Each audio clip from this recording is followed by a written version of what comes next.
these were the people who were bringing home the salary that was helping them live here. There was this absolutely horrific collapse of the Francis Scott Key Bridge in Baltimore, Maryland.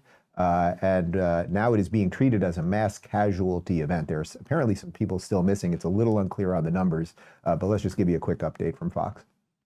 Well, good morning, Carly and Todd. We're learning that it is being treated as a mass casualty event, and we spoke with Kevin Cartwright of the Baltimore City Fire Department. Says that the current number is 20, they believe, in the water, with rescue crews in the water. Now, behind me is where the Francis Scott Key Bridge would have been. And just to orient you a little bit, the majority of the shipping lanes come out of that Chesapeake Bay through the Patapsco River into Baltimore Harbor, and so that is where around 1:30 this morning that ship hit the bridge. It's a Singapore flagged ship that hit the bridge, causing the bridge to collapse. The latest is this is being treated as a mass casualty event, and the current number they believe possibly in the water is 20. I asked how many vehicles may have been lost into the water. They said they don't have an exact count on that.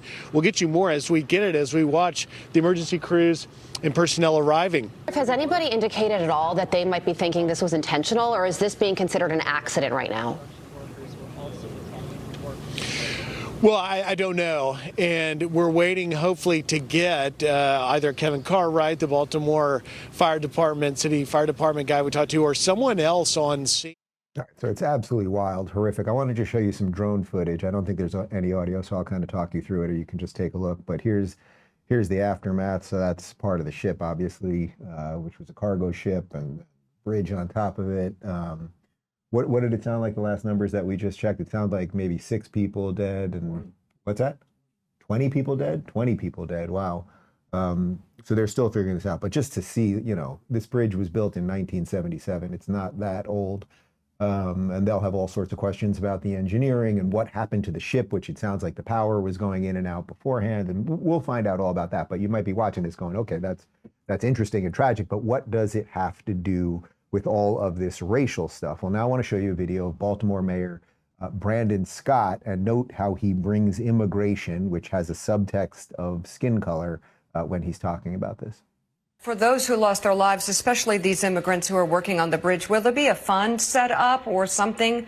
Because these were the people who were bringing home the salary that was helping them live here.